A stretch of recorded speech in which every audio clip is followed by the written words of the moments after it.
Então, boa noite a todos. Hoje a gente vai dar início à aula da fonoaudióloga Monique Castro, tá? Monique é fonoaudióloga especialista em linguagem. Ela tem formação no método do multigestos e também no método do prompt. Ela atua na área da linguagem, né, com crianças que têm alguma alteração de fala ou alteração de leitura e escrita. Então, ela é bastante competente nessa área para falar sobre avaliação e também ela vai compartilhar conosco orientações, né, e atividades práticas para que vocês possam aprender um pouquinho com ela, tá? Então, vamos dar início. Monique, pode começar. Ok? Boa noite, gente. Boa noite a todos.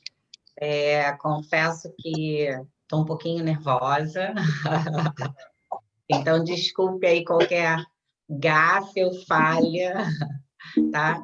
Mas vou compartilhar um pouquinho com vocês do que a gente tem o hábito, a gente está acostumado a fazer, de como funciona o meu trabalho dentro da Clínica 7, do Espaço Florescer, né? E por isso nós escolhemos esse tema, fala, protocolos de avaliação de linguagem e orientações, tá? Eu queria deixar bem claro que, no que se refere aos protocolos de avaliação de linguagem, eu não estaria aqui explicando a aplicação desses protocolos. Eu vou estar orientando e mostrando como esses protocolos são importantes dentro da avaliação e o que a gente precisa estar observando para traçar um plano terapêutico. Tá? E o porquê que isso é importante, os itens que são interessantes quando a gente pega um relatório de uma avaliação, por exemplo, a Juliana e a Karine fazem uma avaliação, essa avaliação vem para a gente como terapeuta individual, e diante desse protocolo, desses resultados, a gente vai traçar um plano terapêutico. Então, é por isso que eu vou estar aqui enfatizando o que a gente precisa estar observando dentro desses resultados para a gente ter boas estratégias e orientações para essas crianças, tá bom? Eu gostaria que vocês ficassem à vontade para interagir, se quiserem fazer perguntas, tá? Fiquem à vontade. Vamos lá. Então, como a gente vai falar aí de alterações de linguagem, a gente precisa primeiro ter em mente que essas alterações de linguagem, elas podem ser alterações específicas ou primárias, onde só a linguagem é afetada, como, por exemplo, nos casos do DEL, dos distúrbios fonológicos ou do atraso de linguagem, tá? Qualquer dúvida relativa a essas patologias, essas questões, vocês podem também estar perguntando, porque a Ju já falou um pouquinho disso, o doutor Jair já falou também. Então, eu não queria ficar aqui entrando nas patologias, tá? Ou a gente pode ter uma alteração de linguagem que são pertencentes a um quadro mais global ou secundária, como, por exemplo, questões motoras, déficits cognitivos e sensoriais. E aí a gente entra especificamente dentro do que é o tema principal do nosso curso, que é o TEA, né? Ou síndromes como síndrome de Down, do X frágil, deficiências auditivas e quadros neurológicos em que a gente também pode ter alteração de linguagem. Então, eu posso ter uma alteração de linguagem de causa primária, onde só a linguagem é afetada, mas eu posso ter também alteração de linguagem decorrente de um outro quadro, e aí ela é secundária, como se fosse uma comorbidade. A linguagem ela foi afetada por conta de uma outra patologia, tá bom?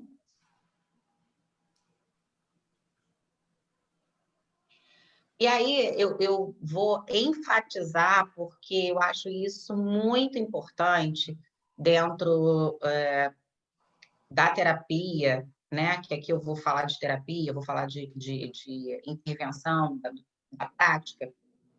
Eu vou retomar uma coisa que o doutor Jair também já falou, que a Juliana já falou, e que eu enfatizo e sempre, por mais que venha o relatório pronto, eu sempre gosto de, mesmo sendo uma terapia individual, fazer novamente uma entrevista, mesmo que junto com a criança, para levantar mais algumas coisas importantes relativas à história dessa criança. Então, quando a gente inicia um processo de avaliação ou de intervenção fonoaudiológica, a gente precisa ter em mente que, por se tratar de um processo, porque não é algo estanque, né? A terapia fonoaudiológica, principalmente quando a gente fala em linguagem e fala, ela é um processo, tem um passo a passo. Eu acho isso importante porque o que mais a gente recebe de perguntas é das mães: quanto tempo vai levar a terapia? Quantas sessões? Né? E eu sempre falo, não tem como a gente dimensionar quantas sessões a criança vai precisar para ter aquela alteração, aquela questão resolvida, aquela queixa resolvida, porque isso depende de múltiplos fatores. E aí, por isso que essa anamnese se torna muito importante, porque às vezes uma questão da anamnese vai nos trazer um item super importante que vai nos levar a um processo interventivo diferenciado. Então, a gente precisa ter todo esse cuidado, tá? E a gente tem que levar, então, em consideração importante passo a passo, senão, e um deles é a anamnese. E aqui na anamnese, durante a anamnese e em todo o processo avaliativo, o que a gente precisa evitar? A criança chega para a gente, eu vou iniciar o processo terapêutico, vou iniciar a terapia individual, voltada para a linguagem e fala dessa criança. Eu preciso evitar expressão de juízo de valores, eu preciso evitar culpabilizações, eu preciso evitar comparações. Isso também é uma coisa que vem muito para a gente. As mães comparam muito.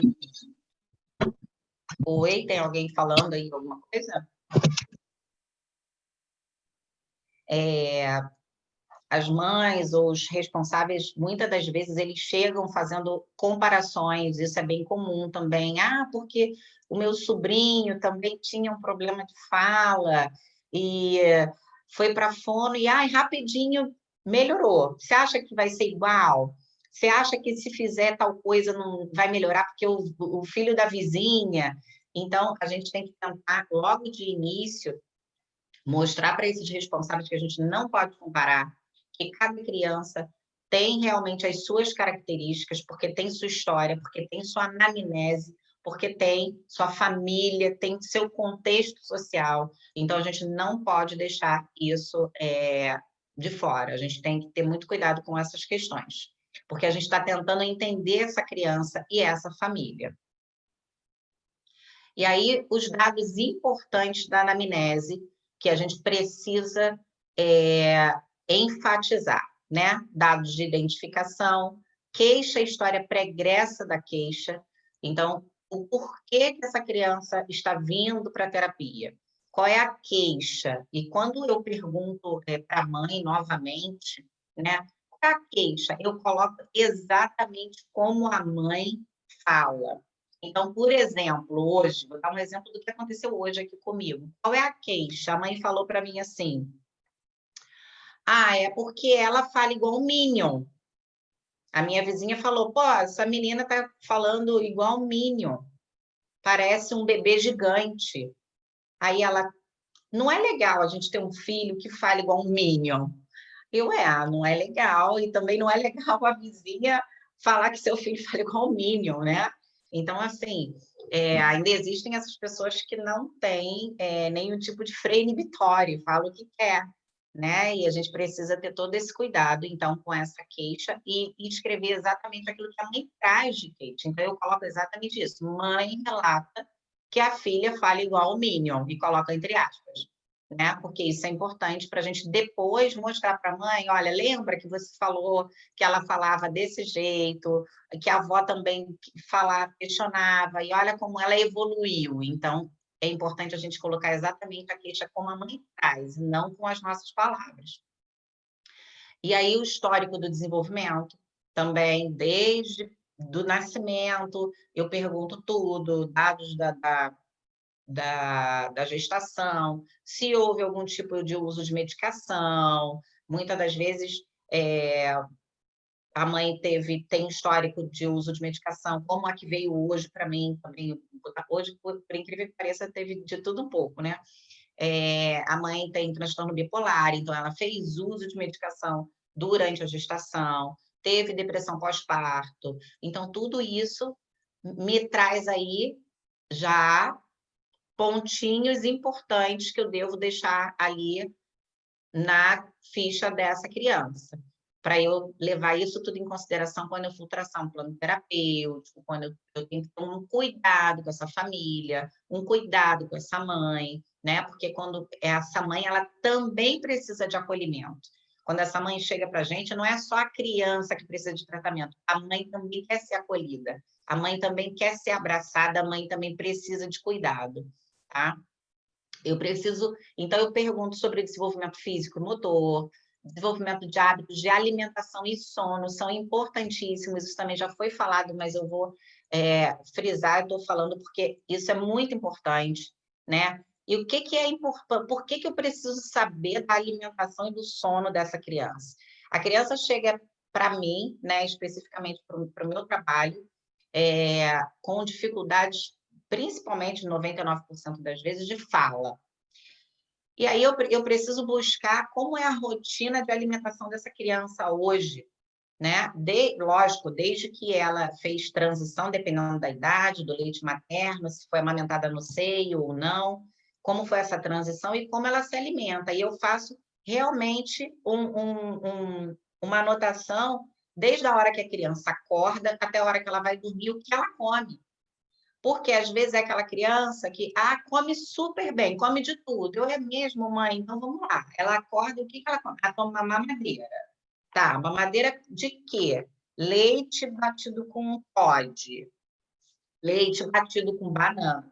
Ok, super nutritivo. Aí eu deixo a mãe falando. E depois, na hora do lanche, come um danoninho. Tá bom. Aí no almoço, come de tudo, feijão, arroz. E como é esse feijão? O feijão é batido, o feijão é batido. E o arroz? O arroz, ela fica enrolando, joga a língua para um lado, para o outro. Não, mas come. Come verdura, legume. Eu escondo tudo no feijão. Aí eu bato para... Mas come de tudo, tá tudo batido no feijão. Tá? Come carne? Come. Como é essa carne? Tem que desfiar, senão ela chupa e não engole.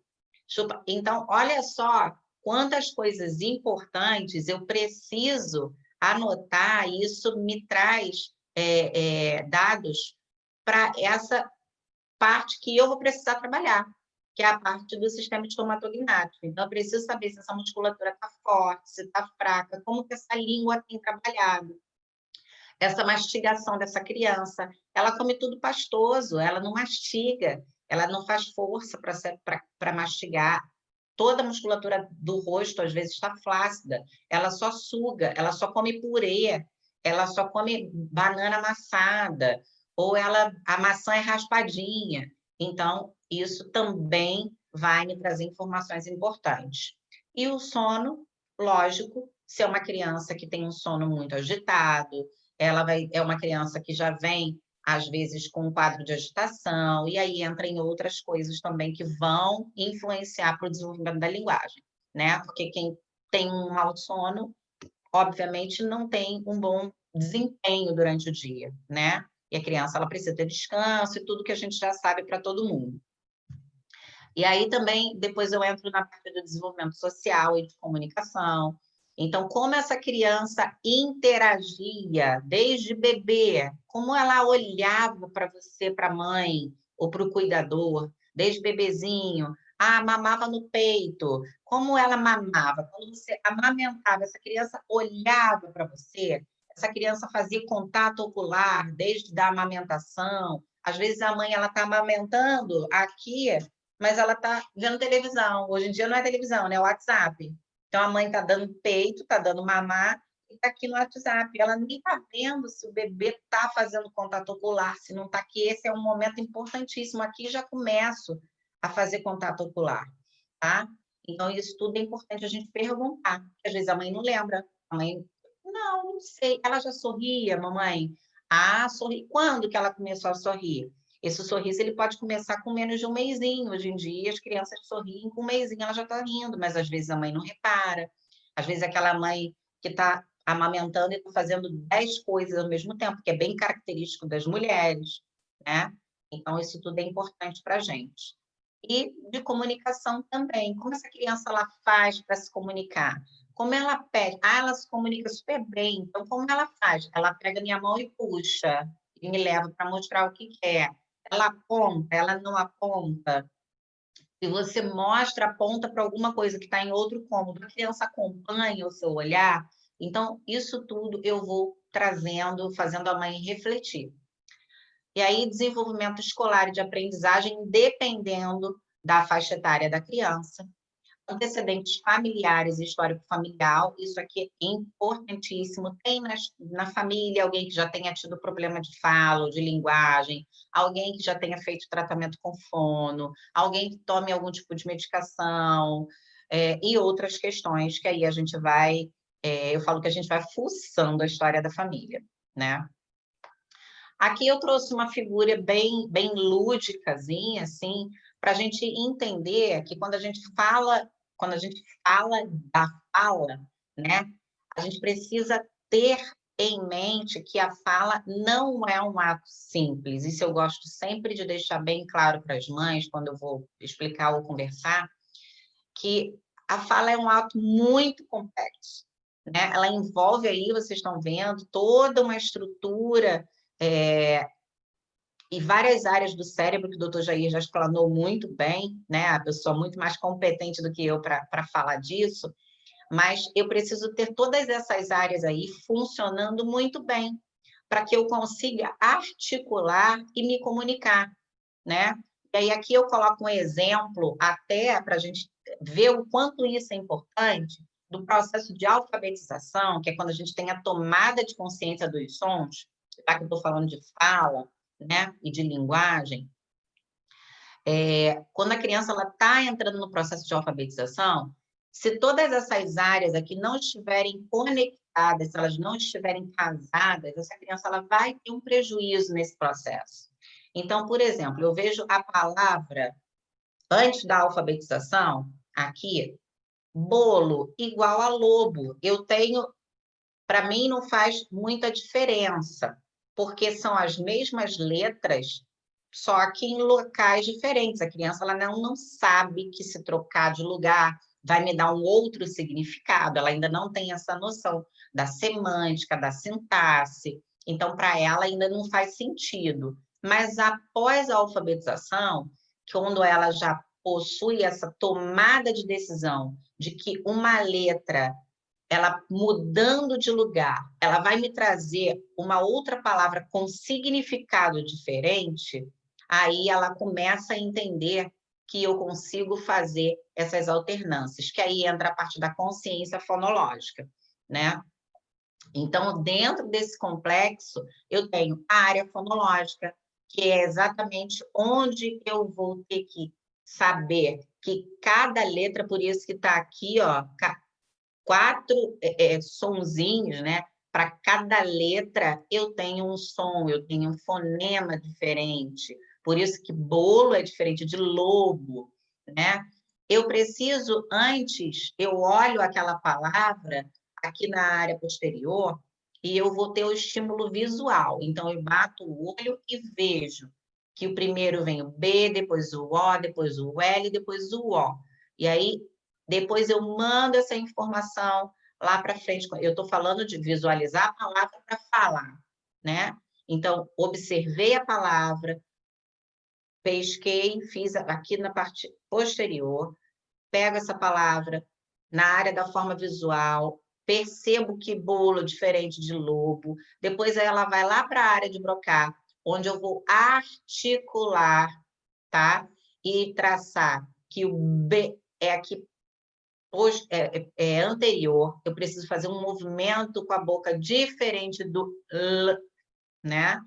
E aí eu começo a articular as palavras. Então, olha como é complexo. Então, não é tão simples eu falar um B, não é tão simples eu falar o BO, o L e o O, tá? E muito menos o bolo ou lobo, porque eu preciso de todas essas áreas trabalhando corretamente. E ali também tem um exemplo da área motora, aí quando eu parto para a escrita, que bolo é diferente de lobo. E aí também há outra questão que as crianças apresentam ou podem apresentar dificuldade quando isso tudo aqui, essa engrenagem tudo aqui, ela não está funcionando corretamente, tá bom? Então, para entender a aquisição e desenvolvimento da linguagem, a gente precisa considerar dois aspectos, que linguagem pode estar vinculada à cognição, está, isso a Karine também já explanou, e linguagem está vinculada com comunicação. Então, eu não posso desconsiderar linguagem e cognição e nem linguagem e comunicação. São coisas que caminham e andam juntas. Tudo isso tem que estar muito bem ligado, tá? E aí, aqui, de uma forma, para ficar mais didático, vou dividir aqui a linguagem em algumas partes para que a gente possa entender. Porque quando a gente vai entrar no processo terapêutico, traçar um plano de terapia, eu preciso observar, eu preciso trabalhar partes da linguagem. Então, eu vou trabalhar forma, eu vou trabalhar conteúdo e eu vou trabalhar o uso dessa linguagem, tá? Quando eu falo na forma, eu estou falando na produção dos sons, eu estou falando de fonema, de fonologia. E aí é como eu emito aquele fonema, a forma como eu vou articular os meus órgãos articuladores para produzir aquele fonema. Então, produção dos sons, como se emite o fonema, como se estrutura a frase, nível fonético, fonológico e morfossintático. Depois, eu também tenho, depois que eu falo, não é primeiro eu trabalho isso, depois aquilo, não. Isso tudo é trabalhado de uma forma única, só que com atividades específicas. Então, eu tenho atividade onde o meu objetivo é trabalhar a produção do som. Aquela mesma atividade, numa parte dela, eu também estou trabalhando o conteúdo, e aí eu pego o significado, é o nível semântico. E naquela mesma atividade, eu também estou trabalhando o uso, o social da língua, é o contexto de utilização. E aí eu entro num outro nível da linguagem, que é a pragmática. Então, por isso que, às vezes, parece muito simples quando a gente pensa ou elabora uma atividade, como, por exemplo, eu tenho aqui peguei aqui agora, tá? Só para a gente ver aqui, ilustrar, né? Já que a gente vai falar de prática. Um trenzinho, e eu tenho uma criança pequena, e eu vou falar então aqui, vamos pensar aqui com esse objeto, como que eu posso dimensionar essas três áreas da linguagem: forma, conteúdo e uso, tá? Então, se eu for pensar no som, dependendo do que eu esteja trabalhando com essa criança, em que nível de fonema essa criança está, o que eu estou trabalhando com ela, vamos supor que eu esteja trabalhando com ela no inicial. Então, eu preciso que essa criança comece a me mostrar ou a emitir o som das vogais, tá? E aí eu vou trabalhar o a. Aqui eu tenho condições de trabalhar a emissão do A? Tenho, porque eu posso já estar trabalhando cores e mostrando para ela que eu tenho amarelo, azul. Eu já estou trabalhando o quê? A forma, a fonologia, a fonética, tá? E aqui eu posso trabalhar conteúdo, significado? Posso. Eu posso trabalhar o significado de quê? Do que é isso? Eu posso trabalhar que isso aqui é um trenzinho, é um ônibus, não sei. Eu trabalho como ônibus, aí eu uso a roda do ônibus, roda, roda, a famosa música, né? Então, o uso, vamos lá para o contexto, para o semântico, tá? É um ônibus que faz bibi. Essa criança ela vai passear na rua com os pais, ela vai ver o ônibus. Às vezes é uma criança que anda de BRT. Então, oi? A roda do ônibus roda, roda, olha o ônibus, e vai descer do ônibus o amarelo, yupi, desceu.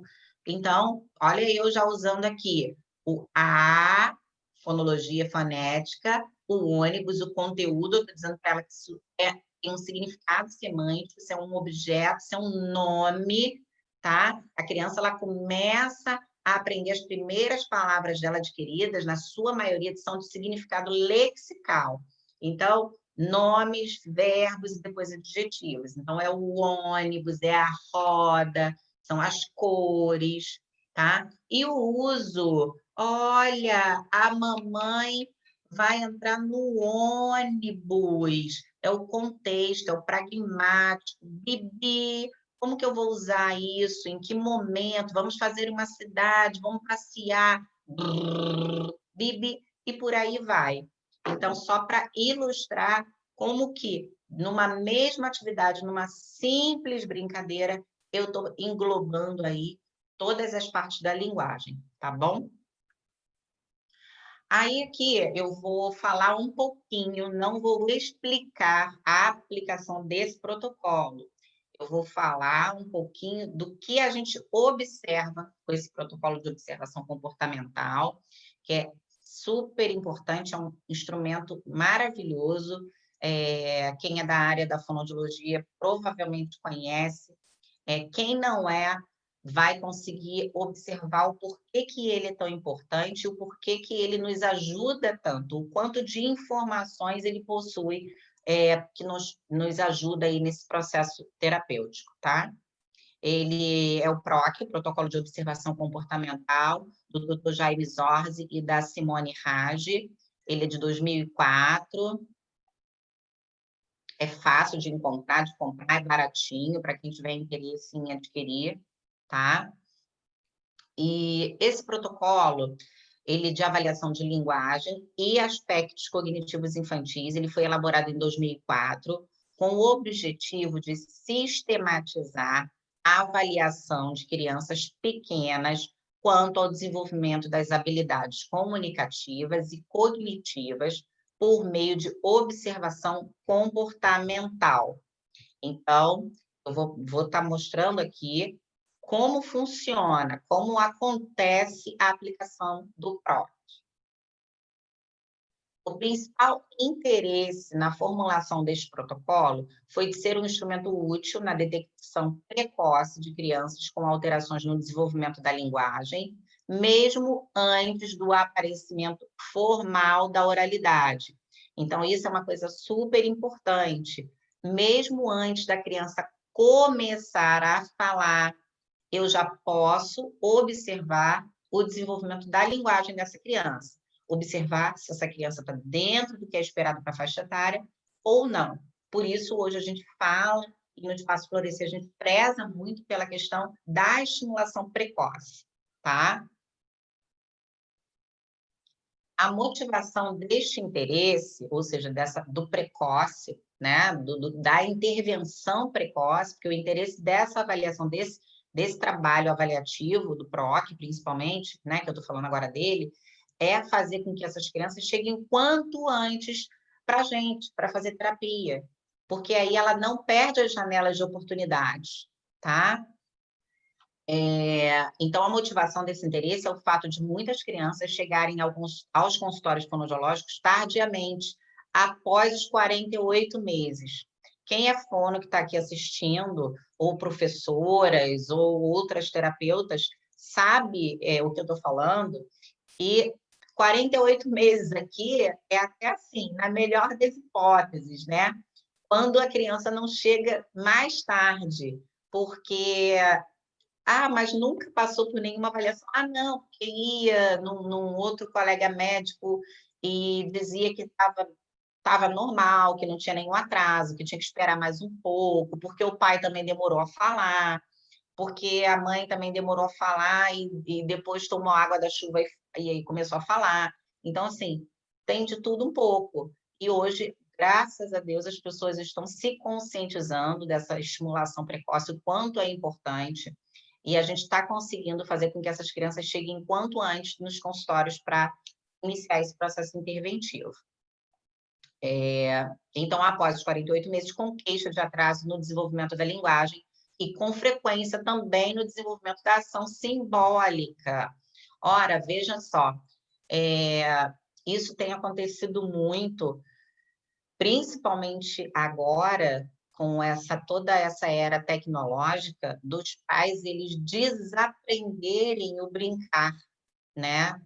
É óbvio que todo mundo tem uma vida hoje muito corrida, mas antigamente, eu falo até da minha época, a gente brincava mais, né? A gente corria, a gente pulava, a gente brincava de amarelinha, a gente pulava elástico, a gente fazia jogo, como é que chama aquele pique no pique, esconde, pique, pega, pique alto. Então, olha quanta coisa que a gente aprendia em simples brincadeiras de rua e que hoje as crianças não têm, são crianças muito mais dentro de apartamentos, dentro em cima de tapetes, de frente para as telas, né? Só basta a gente dar um rápido passeio nos shoppings e a gente observa crianças passeando no carrinho com o tablet preso na frente e a mãe empurrando. Então, essa criança ela está quase que 24 horas em frente a uma tela. Se fica com babá, às vezes, até dependendo da babá, né? É até pior, porque às vezes a babá ela tem 1000 coisas para fazer, ela tem que dar conta de fazer a alimentação da criança, de lavar a roupa da criança, de cuidar da criança. Então, ela coloca a criança sentadinha no chiqueirinho, sentadinha no carrinho e vai fazendo as coisas, e a criança está brincando com um iPad, com um tablet. Eles sabem hoje melhor do que a gente, eles aprendem, antes de aprender a balbuciar, eles aprendem a mover o touch do celular, né? Então, isso tem acontecido com mais frequência. A criança não sabe brincar, e a gente, às vezes, chega no consultório e a gente precisa primeiro ensinar a criança a brincar e explicar para a mãe que, olha, mãe, ok que essa criança ela tem um atraso de fala, ela tem um atraso na linguagem, mas antes de estimular a fala, antes de ensinar ela a falar mamãe e papai, eu preciso ensinar ela a brincar. Ela não sabe brincar. Eu preciso ensinar ela a empilhar blocos, eu preciso ensinar ela a fingir que está dando comidinha para o bebê, eu preciso ensinar ela a empurrar um carrinho, eu preciso ensinar ela a fazer um encaixe, eu preciso ensinar ela as cores. Então, todos esses pré-requisitos são fundamentais para o desenvolvimento da fala e da linguagem. E aí aqui tem uma fala que, quando percebi que meu filho ainda não falava, eu comentei com uma amiga e ela disse que era normal, porque o sobrinho dela só começou a falar com 3 anos. Então, isso acontece muito e a gente precisa estar preparado para quê? Para acolher essa família que chega com esse pensamento e orientar, né? Porque dessa orientação, ela orienta a outra mãe, que orienta a outra, e aí a gente assim consegue fazer essa bola de neve com que essas crianças venham mais cedo, já que se tiverem problema, né? Que venham mais cedo para que saiam mais cedo dos consultórios. Infelizmente, os distúrbios da comunicação são transtornos de baixa visibilidade e, por isso, muitas vezes são identificados tardiamente, mesmo nos dias atuais, em onde a gente tem muito mais divulgação, onde a gente tem muito mais eventos em que as escolas proporcionam, mesmo nesse ano totalmente atípico de pandemia, né? Mas as escolas têm buscado o trabalho da fonoaudiologia para início de ano fazer triagens, palestras, e a gente leva exatamente esse cuidado, esse olhar que os pais devem ter desde o início, tá? Alterações de linguagem em crianças pequenas representam um dos principais fatores de risco para futuros problemas de aprendizagem e de saúde mental. Então, isso aqui é como se fosse assim um alerta, né? Opa, a criança já pequenininha e ela vem com alteração de linguagem. Então, vale a pena a gente ficar com aquela pulguinha atrás da orelha. Vamos observar se lembra lá no início da apresentação, em que eu falei que essa alteração de linguagem ela pode ser de causa primária, mas ela pode ser de uma causa secundária. Então, aí que a gente tem que ficar com o nosso alerta ligado. Ela pode ser somente de causa primária, uma alteração de linguagem, em que eu vou estimular, e a criança logo vai entrar dentro da faixa etária, do que é esperado para a idade, e vai continuar seu desenvolvimento. Mas pode ser uma alteração de linguagem de causa secundária. E aí a gente vai ter que passar por todo o processo de avaliação multidisciplinar, todo o processo de avaliação com o neuropediatra, e aí sim a gente tem uma dimensão aí de uma terapia um pouco mais longa, e isso vai depender, óbvio, da patologia, do problema que é apresentado. O protocolo. Então, olha quanta coisa que eu estou falando aqui para a gente entrar no PROC, tá? Porque para falar de linguagem não é tão simples. O PROC ele foi organizado no sentido de propor uma situação planejada na qual a gente possa observar essa criança de 30 a 40 minutos. A gente faz geralmente em 50 minutos, que é o tempo médio da nossa sessão de terapia, e registrar a interação de crianças entre 12 e 48 meses com o examinador, envolvendo brinquedos pré-selecionados. Então, são brinquedos que já estão pré-selecionados no teste, eu não posso pegar qualquer brinquedo, são brinquedos específicos, você pode montar a sua caixa, para quem é fono e ainda não possui esse protocolo, é muito fácil montar, você compra o livro, é uma leitura fácil, a aplicação também não é difícil, você pode montar a sua caixa do PROC e você vai começar a aplicar esse teste de uma forma que vai te trazer resultados bastante importantes. Dentro desses objetos, o que a gente precisa ter? Vou dar alguns exemplos. A gente precisa ter ferramentas, a gente precisa ter objetos da casa, para dimensionar cômodos da casa, precisamos ter utensílios de cozinha. Vale ressaltar que esses objetos eles precisam ter os tamanhos parecidos, então não adianta eu pegar, por exemplo, um joguinho de panela de brinquedo, daquelas panelas que tem grandonas, e essa mesinha com a cadeirinha piquititinha, não vai ter dimensão, então a criança ela fica perdida, se ela pode colocar aquela panela desse tamanho em cima de um fogão que é pequenininho, tá? Então, é importante que o tamanho desses brinquedos eles tenham a mesma proporção, tá? Objetos diversos, como, por exemplo, escovinha de dente, canequinha, exatamente por quê? E eu preciso desses objetos aqui dentro do PROC. Se eu estou observando e avaliando e dimensionando como está a linguagem dessa criança, tudo isso aqui vai me trazer todos os pré-requisitos da linguagem. E aqui eu vejo jogo simbólico. Eu vou saber, por exemplo, essa esponja aí que eu coloquei, ela não está aí ao acaso. Olha quanta coisa a criança ela pode fazer com um pedacinho de esponja. Eu, às vezes, boto a esponja grande, às vezes eu corto em quadradinhos, boto pedaços pequenininhos. E tem os bonequinhos também que a gente coloca. A criança ela pode ter um jogo simbólico tão bom que ela pega um pedacinho de esponja e ela finge que é um travesseiro.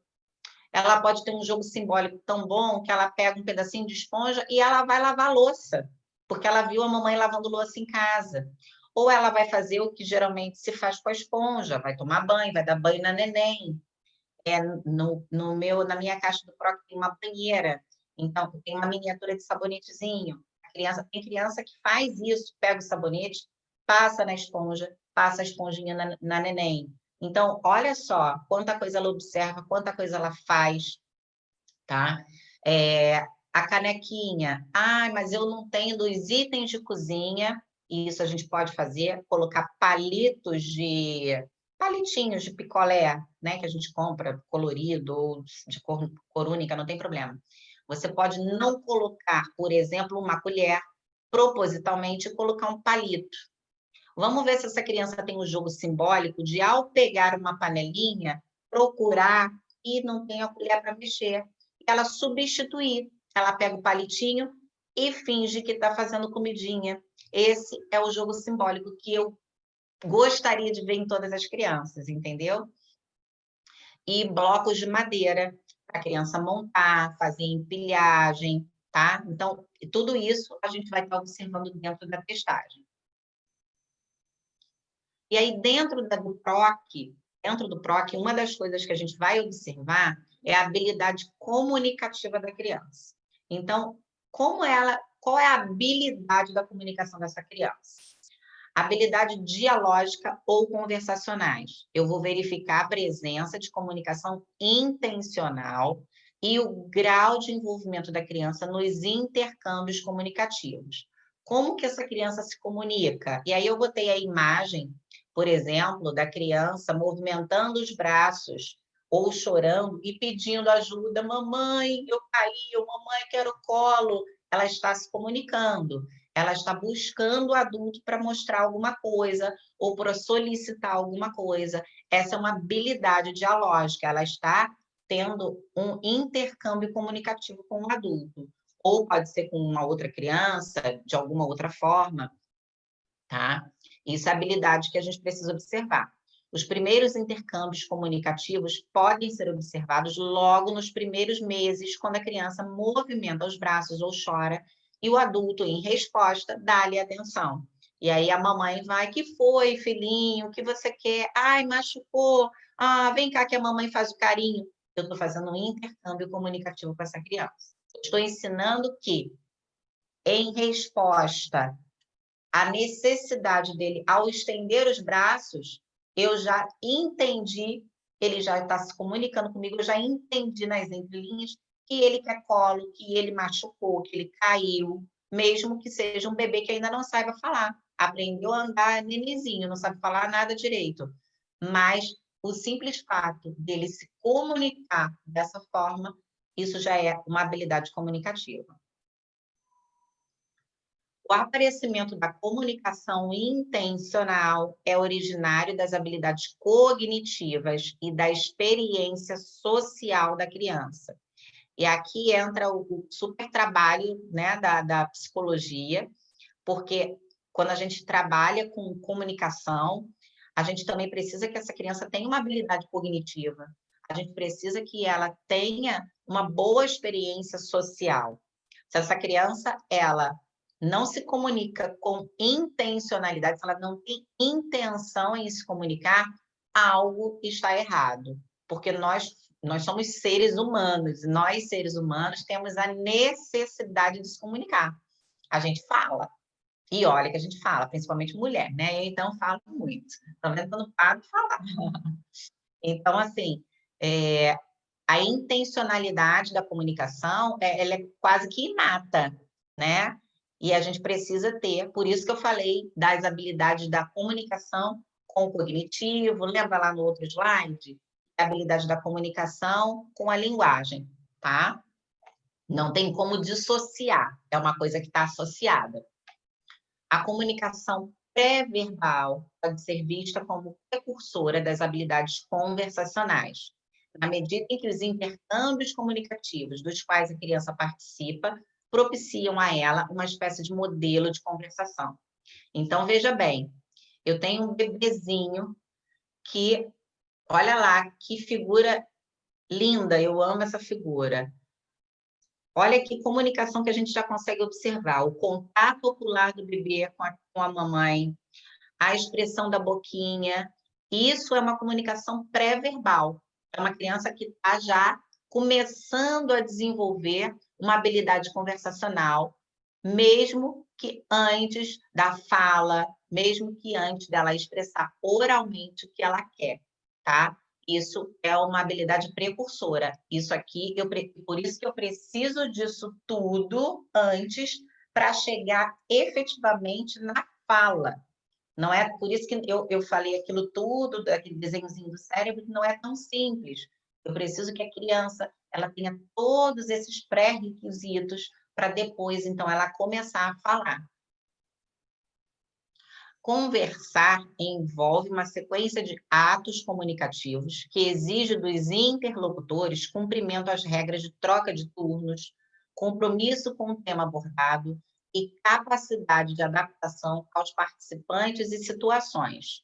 E aqui a gente entra numa questão muito importante, principalmente quando a gente fala das crianças dentro do espectro, né? Quando a gente fala aí de troca de turno, do tema abordado e da capacidade de adaptação aos participantes. A gente tem que trabalhar isso muito bem, com bastante ênfase, porque é uma das coisas que os autistas eles tendem a ter dificuldade, essa troca de interlocutores, essa troca de turno, esse saber esperar o outro falar, ou ouvir o que o outro está perguntando, manter o meu foco no tema, não fugir do tema.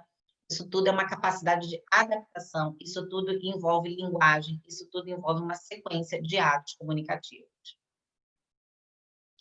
E aí, dentro, então, do PROC, eu também vou observar o quê? As funções comunicativas, tá? Eu tenho habilidade comunicativa e dentro dela eu tenho funções. A comunicação, ela tem função, tá? Ela tem uma plurifuncionalidade da linguagem, dentro de uma perspectiva funcional da linguagem, cujo interesse para aquisição e desenvolvimento das funções comunicativas se referem às metas e fins que o emissor quer atingir ao se comunicar com o ouvinte. Então, a comunicação ela é plurifuncional. Dentre várias classificações, a proposta de Halliday, de 1975, um estudo que foi feito, é a mais utilizada no campo clínico. Seu trabalho contribuiu significativamente para a compreensão da estruturação da linguagem na criança no período pré-verbal. Então, o PROC ele foi baseado no estudo de Halliday e é um estudo em que, clinicamente, ele trouxe mais resultados quando a gente fala aí na compreensão da estrutura da linguagem no período do pré-verbal, tá? Por isso que ele pega da criança desde pequenininha. E aí, em seu estudo, ele analisou as emissões, vocalizações articuladas e não articuladas de uma criança a partir do momento em que elas eram significadas pelo adulto, tá? Aí surgiram, então, dentro dessas funções, das funções da linguagem, ele analisou função instrumental, como que é essa função instrumental da criança, que é solicitação de objeto, a criança pedir, dá um brinquedo, abre a porta, isso é a função instrumental. A função, ele analisou também, dentro desse estudo, a função da comunicação no que se refere ao protesto. Essa criança, ela faz protesto, em algum momento, ela interrompe com fala ou a ação desejada, como, por exemplo, você está fazendo uma brincadeira e você tira o objeto da criança, e aí ela faz birra, ela se joga, ela está protestando. Isso é uma função comunicativa, tá? Lógico que não estou dizendo que se jogar no chão e fazer birra é uma função de protesto positiva, não é isso que eu estou falando. É uma função de protesto, mas é um protesto inadequado. Então, eu preciso trabalhar. Por isso que existe, no Espaço Florescer, os grupos terapia, onde tem a fono e a psicóloga. E aí, nesse caso, a psicóloga entra e vai, isso aqui não está adequado, está inadequado, esse protesto. Então, eu posso protestar. Eu não quero comer isso. Eu posso protestar. Eu quero tomar Coca-Cola, mesmo que não me faça bem. Mas eu vou tomar, né? Mas eu não estou gritando, eu quero Coca-Cola. Seria inadequado, tá? Então, por isso que a gente precisa avaliar todas essas funções para ver se está inadequado ou não. A função interativa. E aí aqui entra o uso de expressões sociais para a criança pequenininha, como, por exemplo, ela chega no consultório, é aquela criança que faz oi, dá oi para a tia, oi, boa tarde, quando a criança já sabe falar, é óbvio. Se não sabe falar, Monique, é bem pequenininha, eu vou dar um beijo, vou dar um abraço, eu vou ver como ela vai interagir comigo, como essa criança entra na sala de terapia, ela consegue entrar sozinha, ela só entra com o pai ou com a mãe, ela chora, ela faz birra, ela fica querendo sair o tempo inteiro. Tudo isso eu estou observando, isso tudo é função comunicativa. Depois, nomeação, né? Que é a nomeação espontânea de objetos, a informativa, tudo isso está dentro de função comunicativa, tá, gente? Informativa é uma criança que já consegue fazer algum tipo de comentário ou não. Heurística, o que é essa função? É solicitar uma informação. Pode pegar? Tia, pode fazer isso? Cadê a bola? Volto a falar que isso aqui também já está dentro de uma criança um pouquinho maior, tá? Se for menor, a gente leva em consideração que, às vezes, essa função ainda não foi adquirida. Assim como a narrativa também, a habilidade de narrar algum fato, narrar alguma coisa. Então, se essa função ainda não foi adquirida, eu não vou considerar. Meios de comunicação. E aqui eu vou verificar se os meios de comunicação, eles já foram atingidos ou não, tá? E em que nível ele está. Para que a criança possa se comunicar de forma intencional, ou ainda seu comportamento possa ser interpretado como comunicativo pelo outro, meios são necessários para isso, tá? A primeira forma de comunicação do bebê com o mundo, qual é? É o choro. Por exemplo, eu botei aqui um exemplo, né? Então, o choro é um meio de comunicação. Como a criança faz para se comunicar? Ela vocaliza, é por meio de vocalizações, ela se comunica por meio de gestos, ela se comunica por meio de palavras, por meio de frases, por meio de um discurso. Então, eu vou observar qual é o meio de comunicação que ela usa para se comunicar com o outro. E aí, aqui eu vou começar a dar alguns exemplos, alguns pequenos vídeos, tá? E alguns marcos para vocês irem observando como é interessante esse processo de desenvolvimento da linguagem.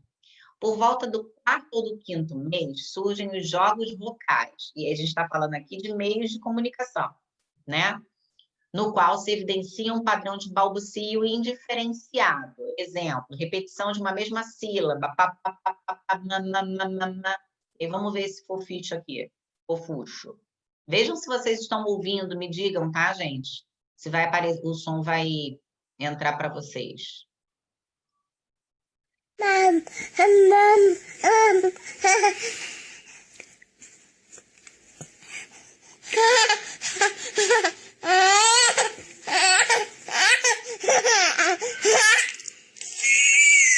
Chama a mãe, filho. Chama a mãe. Mamam.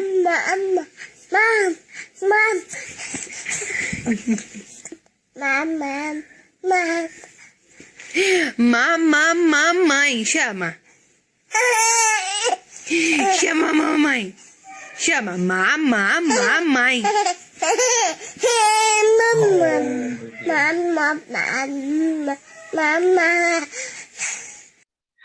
Viu que fofo, gente? Eu sou apaixonada, eu acho isso lindo demais. E aí, onde eu quero frisar aqui e chamar a atenção de vocês no seguinte sentido. 4º e 5º mês de vida surgem os balbucios e de indiferenciados, que é exatamente essa repetição, né? Mamá, papapá. Ai, às vezes chega a criança para a gente, infelizmente, com 2 aninhos, 1 ano e pouco, e a criança nem faz balbucio. Então, olha como a gente vai ter que trabalhar, entendem? Então, isso tudo a gente precisa ter noção, ideia, para poder explicar para esse pai de uma forma assim, bem aconchegante, né? Porque se eu falar para ele, olha só, a criança com 4 ou 5 meses já tem que estar fazendo mamá. Seu filho não faz nem o A, não é assim, entende? Então, a gente tem que ter todo aquele carinho, por isso que eu falo do acolhimento da família. A família vai ter que ser acolhida, porque ela vai visualizar nas outras crianças, ela vai perceber que existe muita diferença, né? E aí a gente vai, com muito cuidado, mostrar que é um trabalho de médio a longo prazo, que a gente vai precisar da ajuda da família, a gente vai precisar da ajuda da equipe multidisciplinar, a gente vai precisar da ajuda do neuropediatra, vamos precisar da ajuda do pediatra, e por aí vai. Que essa mãe não pode desistir, a gente tem que estar sempre estimulando essa mãe, dando motivação, que por muitas vezes ela vai se desestimular, ela vai se sentir sozinha, ela vai se sentir, poxa, mas meu filho, caramba, ai. E a gente sabe que isso, né? Quem é mãe principalmente sabe, né? Mas a gente tem que estar aí preparado para fazer um trabalho e sempre estar motivando essa família, tá? Esse é o nosso principal papel, né? Eu falo que o papel do terapeuta é esse, o principal papel é esse.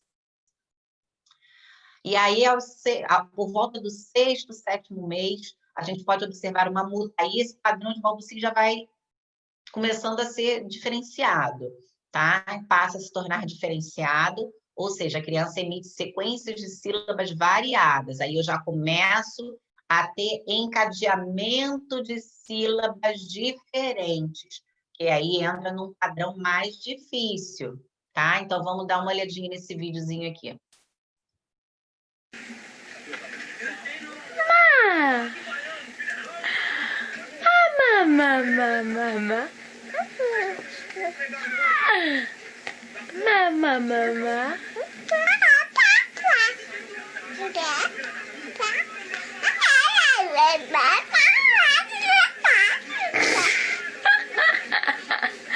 É, meu amor, que mais? Mamã. Mamã.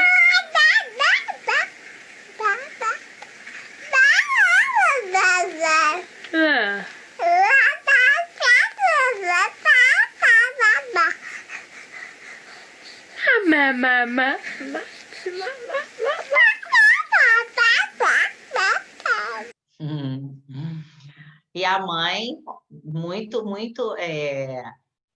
perspicaz, muito esperta, né? Tá trocando com o filho, com a filhinha, um padrão de linguagem compatível com a criança, né? Então, estimulando essa criança a produzir esse balbucio, sendo estimulada, sendo motivada, e assim essa criança ela vai cada vez mais evoluindo na linguagem e na fala. Aí, a partir do 8º mês, esse balbucio já passa a ganhar um contorno de língua materna. E aí, aqui, vou me permitir falar uma coisa. Depois a gente pode até, nada contra, mas muitas mães vêm para mim perguntar, né? Ah, Monique, a criança já está fazendo terapia, está com dificuldade de linguagem, está com questões com atraso na fala. O que você acha da escola bilíngue? E aí é uma questão assim, eu, como fono, Monique, particularmente, nesses casos, eu não aconselho, tá? Porque a criança ela precisa aprender, primeiro, se ela já tem dificuldade, ela precisa internalizar e aprender a língua materna. Então, se ela vai morar no Brasil, se ela é brasileira, ela precisa aprender o português. Porque senão ela começa a ter a dificuldade, e é aquela criança que a mãe fala, ela fala, mas ela embola o inglês com o português. Às vezes ela fala amarelo, às vezes, mas não é nem o amarelo, né? E às vezes é o yellow, que é mais fácil. Então ela vai falar o yellow, ela vai falar o blue, e aí começa essa confusão na cabeça da criança. Então, eu aconselho, nesses casos, a criança que tem um atraso, tem uma dificuldade, que ela fique numa escola que não seja bilíngue. Depois de superar dessa fase, aí sim, coloca numa escola bilíngue e a criança ela tem há muito tempo, ela tem muita facilidade, ela vai aprender o inglês com muita facilidade depois. Isso é só um parêntese aqui, uma particularidade minha como fonoaudióloga, tá? A criança emite sequências de sílabas variadas que tem a prosódia, por isso aqui, olha, gente, porque ela precisa disso, ela vai começar a imitar a prosódia da língua com a qual ela está em contato.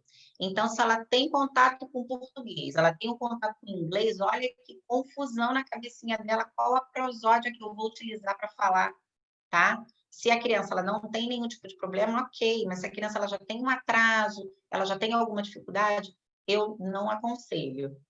Vamos ver o videozinho. Chama os cabelinhos do papai. Papai. Papai. Laurinha. Papai. Papai, fala. Papai.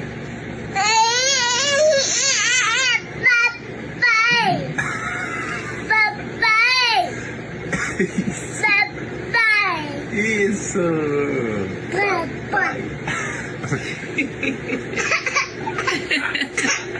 Que presente isso. E papai? Papai. O papai ficou todo bobo, né? Papai ficou todo bobo, feliz da vida. O segundo ano de vida é marcado pelo aparecimento das palavras, ou melhor, das primeiras unidades linguísticas. Independente da extensão das unidades, formas verbais aparecem como meio de comunicação a partir dos 12 meses. Exemplo, e aí aqui, como a criança pode falar daiate, para dar o chocolate, ou piape, para pintar com o lápis. Então, assim, ela vai começar a fazer essas extensões de unidades, conjunções, né? Ela ainda não vai falar separadinho, dá o chocolate. Ela vai fazer essa junção aí, é marcado com esse aparecimento das primeiras unidades linguísticas, tá? Com uma unidade linguística para uma frase, né? Querendo dizer uma frase. Então, por isso que, às vezes, quando eu pergunto, quando foi que apareceu a primeira, quando ela falou a primeira frase? Aí, às vezes, isso na anamnese, por isso que eu falo da importância da anamnese, né? E aí a mãe fala, ela começou a falar a frase agora. Eu falei, mas ela não fala nem água, e aponta para água, isso já é uma frase, ela está querendo dizer da água, tá? Então, a criança ela não precisa necessariamente falar dá o chocolate, pintar com lápis. Quando ela fala dá iate, ela já está fazendo uma frase. E isso já ela já está avançando, tá bom? Vamos ver o videozinho aqui. O que tu fez? Olha ela conversando já, hein? O que aconteceu, filha? Não. Não derrubou? pode no sol. Tu derrubou o arroz no chão. Vem cá. O que tu fez?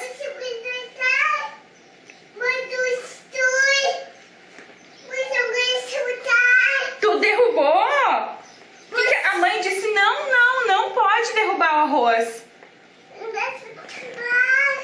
O que tu fez? Derrubou tudo? Derrubou tudo no chão? E Chamando a agora? mãe pra ver O que a mamãe vai fazer? Vai ter que limpar tudo. E aí o vídeo é um pouquinho maior, né? Mas eu cortei só para vocês verem que ela está aí contando, ela está se comunicando, ela já está narrando um fato que aconteceu, né?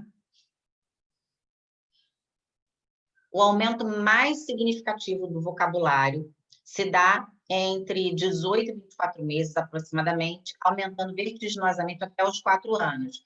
Então, aí, nessa faixa de 18 para 24 meses, a gente vai observar aquela criança que começa a falar um monte de coisas, e aí embola algumas coisas, né? E depois, mais para frente, na próxima aula, eu vou falar um pouquinho da aquisição dos fonemas, e aí eu vou explicar um pouquinho o que acontece nessa faixa etária, né? E o porquê que a gente também tem que ter cuidado com essa faixa etária, porque tem processos fonológicos que são comuns a essa faixa etária e outros que não são. Então, a gente vai falar um pouquinho disso na próxima aula, tá?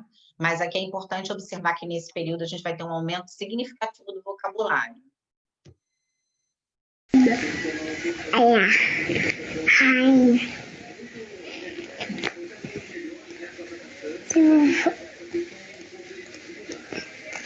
Um amadurado que se chamava Branca de Neve e crescia e se tornou uma linda moça. Certa manhã. Eu gosto muito, eu uso muito em terapia, trabalho muito com livrinhos de história.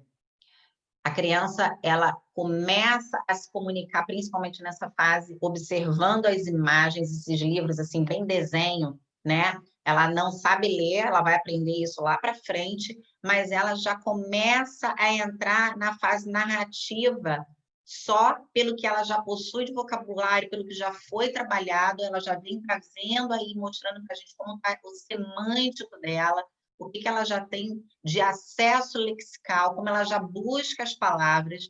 Então, essa fase aí é importantíssima, começar aquela coisa da mamãe contar a história no final da noite, trabalhar com historinhas, mostrando imagens, montar histórias com a criança em terapia. A criança vai montando, a criança vai desenhando e a gente vai fazendo história em sequência. Isso tudo eu vou estar falando e mostrando para vocês, tá? Exemplos práticos de como eu faço um pouquinho disso também na próxima aula, tá? Se eu conseguir colocar isso tudo na próxima aula. A gente pode aumentar aí o tempo de 2 para 3 horas, né, Juliana? Níveis de contextualização da linguagem. Aqui já entra aí uma outra coisa que a gente também vai observar dentro do PROC.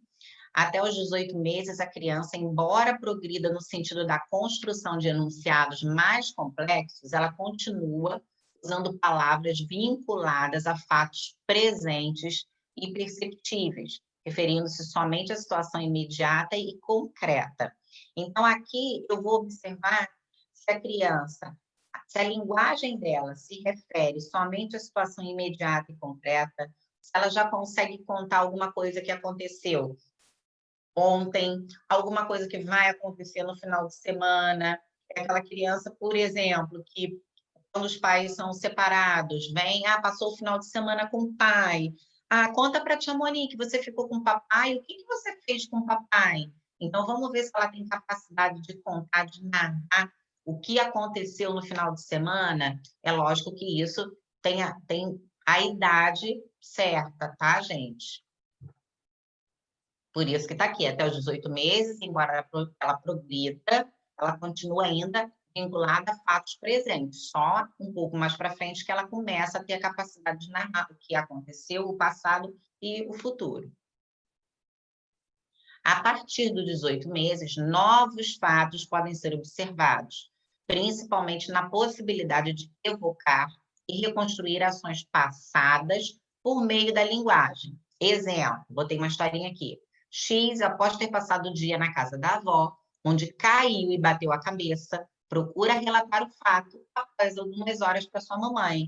Então, aquela criança diz, vovó caiu, cabeça, ai, vovó, beijinho. Ela está contando o que aconteceu, mesmo que não seja numa linguagem 100% utilizando todos os recursos morfossintáticos, com preposições, ela vai conseguir narrar uma história que aconteceu e a mãe vai entender.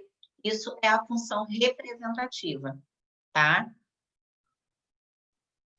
E aí a gente entra depois, então, dentro do PROC, na compreensão verbal. E o que envolve essa compreensão verbal? Deixa eu tirar aqui que está... Não sei se eu vou conseguir tirar, está na frente do... A compreensão verbal, ela envolve o reconhecimento de palavras. Então, a criança, para compreender, ela precisa reconhecer a palavra que eu estou utilizando. Ela precisa reconhecer, depois vai avançando, locuções e orações, capacidade de evocar objetos e relação entre palavras, entre locuções e orações, e os que elas representam, né? Então, a compreensão envolve isso tudo. E aí, isso aqui é importante, é uma pergunta, como a criança, é uma pergunta que não ficou nem muito elaborada, depois eu fui ver que não ficou tão legal, mas vou tentar fazer vocês entenderem. Como que a criança compreende uma frase da qual ela desconhece muitas vezes o significado de boa parte das palavras? Então, eu sou uma criança pequena, eu tenho uma criança pequena, e eu dou uma frase, eu falo uma frase para ela e ela compreende, mesmo sem entender a preposição, mesmo sem entender o significado de uma palavra X que eu utilizei naquela frase, como que ela vai entender? Simples, porque se ela está imersa, e por isso eu falo da importância da língua materna, se ela está imersa na língua materna, se ela entende, ela está trabalhando ali sendo estimulada dentro da língua materna, a prosódia, tá? a forma, a entonação com que os pais falam. Aquele videozinho também do papai, né, que a menina está puxando o pelinho do pai e fala papai, papai. A prosódia, só com a prosódia a criança já vai entender. É tipo aquilo, meu pai não precisa nem falar, só de olhar eu já sei, né? Por mais que não saiba o significado. Então, por isso que é importante essa imersão. A criança está imersa na sua língua materna. Porque mesmo antes dela conhecer o significado da palavra, a compreensão, ela já vai começando a adquirir a compreensão, tá? Aí, vamos lá. Eu nem sabia que estava aqui. Para mim, estava na segunda aula. O desenvolvimento fonológico. Vamos entrar aqui no desenvolvimento fonológico. O PROC, gente, ele tem também uma parte do cognitivo. Mas eu não entrei, por quê? Porque eu queria focar bem na parte da linguagem, da fonologia, da fala, tá? Senão ia ficar muito extenso, e a Karine já falou bastante coisa sobre isso. Então, agora eu achei mais importante a gente entrar na parte do desenvolvimento fonológico, já, para depois a gente, na próxima aula, ficar bem mais com a parte prática, senão a gente vai estourar o nosso horário. Estudos feitos no estado do Rio de Janeiro nos trazem o seguinte resumo de aquisição dos fonemas. Aqui eu vou botar bem, tá bem resumido, tá? Depois a gente vai falar um pouquinho de cada um. Antes dos 3 anos, a criança, ela deve ter adquirido os fonemas M, vou falar o nome da letra, tá? Mas o fonema tem um som. M, N, P, B, T, D, E, F, V.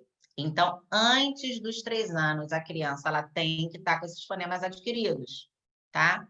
Entre 3 e 3,5, o NH, NH, Z, J, L e o R. Entre 4 e 4 anos e 11 meses, o S e o X. E entre 5 e 11 meses, para esse estudo do Silva, o L e o R, tá bom? E aí aqui está compreendido também os arquifonemas, que são aqueles sons aqui mais para o final, tá? Aqueles sons entre as palavras, por exemplo, pasta, aqui no Rio de Janeiro, principalmente, né? Por isso que eu estudo do Rio de Janeiro. Pasta, em outros estados não tem o som assim, é mais fácil. Porta, ou tem porta, né? O retroflexo, o R retroflexo que a gente chama, né? O R caipira, tá? E também os encontros consonantais, que também vêm por último, né? São os mais difíceis e acabam vindo para o final. Então, às vezes, a mãe vem, ela também não fala, foi falar blusa, não fala blusa. Aí eu falo, calma, não, isso não, a gente não precisa se preocupar agora, porque está dentro do prazo. Eu falo assim, está dentro do prazo de validade ainda. A gente ainda tem tempo, preciso trabalhar primeiro que ela já deveria ter. A criança chega para mim com 2 anos, ela não fala a palavra com M, ela não fala a palavra com P, ela não fala. Então, é esse que eu tenho que trabalhar primeiro. É um processo. Lembra que eu falei do processo? Eu preciso ir no passo a passo. Não adianta, tá com 4 anos. E, então eu vou olhar lá, ela tinha que estar falando não, ela tem 4 e não fala mamãe, ela não fala bola, eu preciso trabalhar os fonemas que já estão lá para frente, lá para trás, na verdade, né? Que deveriam ser os primeiros.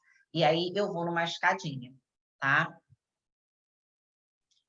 Espera-se domínio fonológico típico por volta dos 5 anos, podendo se estender até 7 anos. Alguns estudos falam até os 7. Eu prefiro considerar até os 5, tá?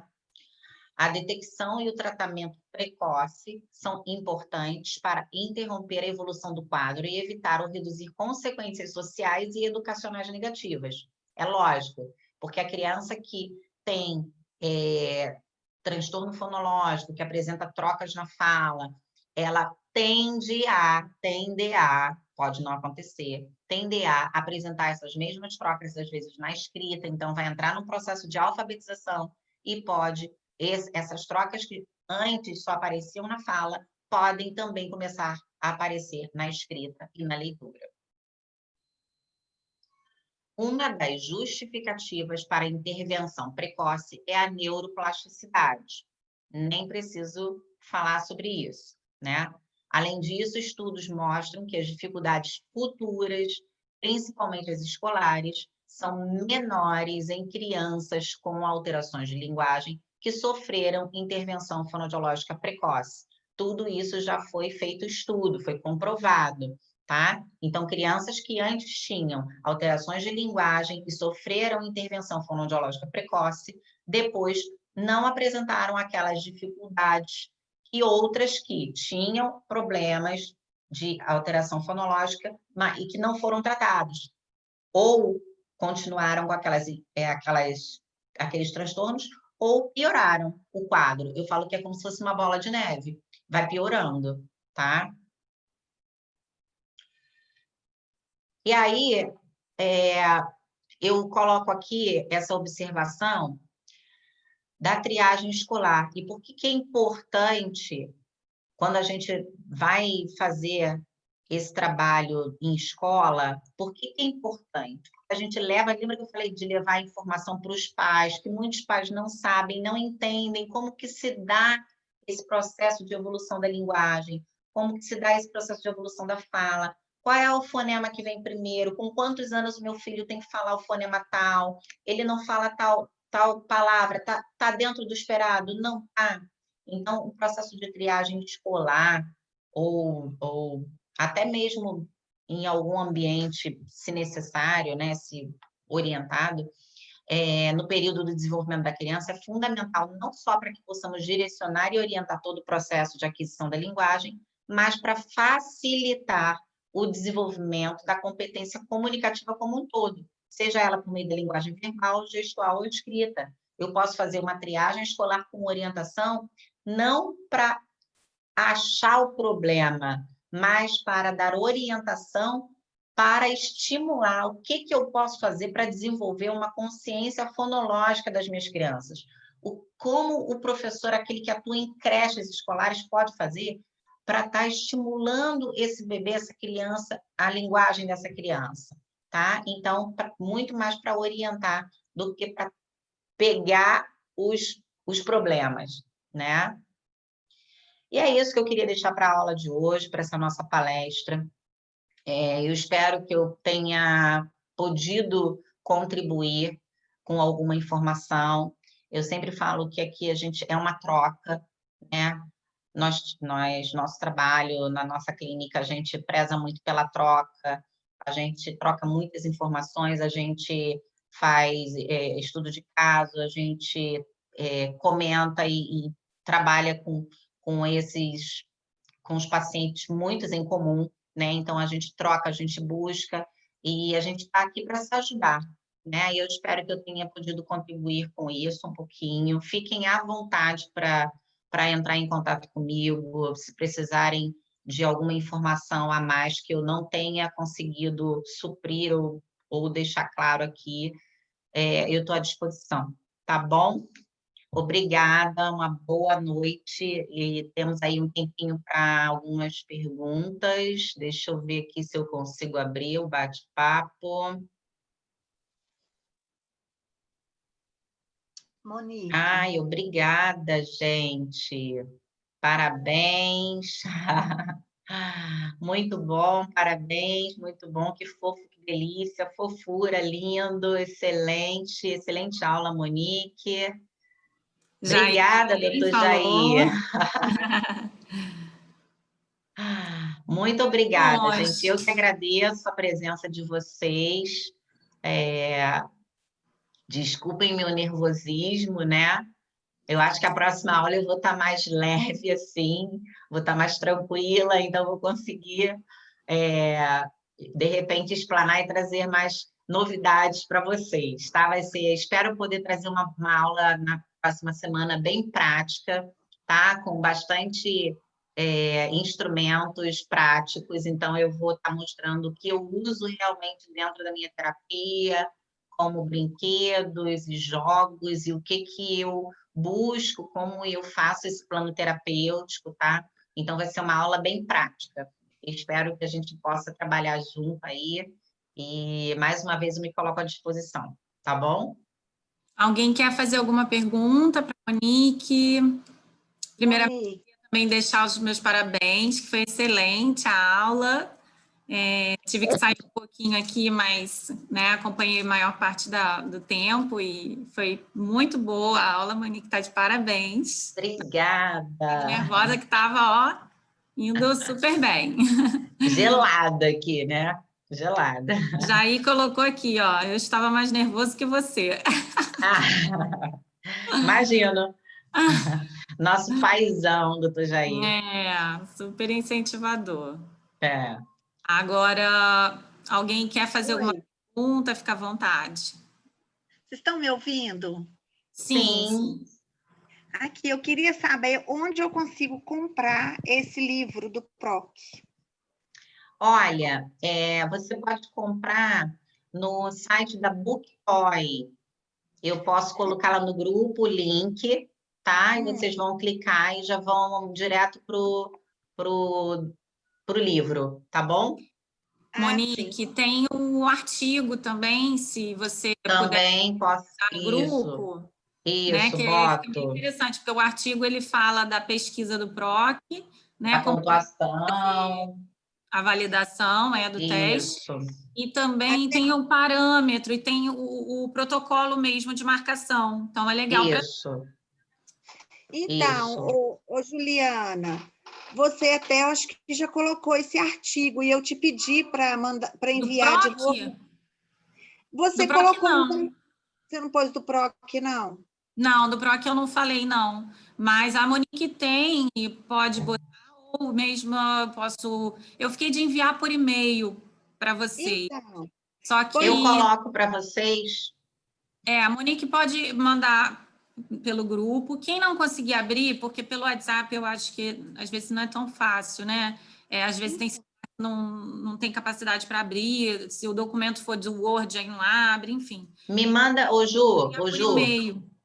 tem meu e-mail aí, gente. Vocês podem me mandar um e-mail e eu posso estar enviando, além do PROC, outros artigos também que falam, Sobre o que desenvolvimento da embasam essa aula, tá? Que falam aí do desenvolvimento da linguagem, da Legal. fala, tá bom? tá, Isso. eu vou querer, então.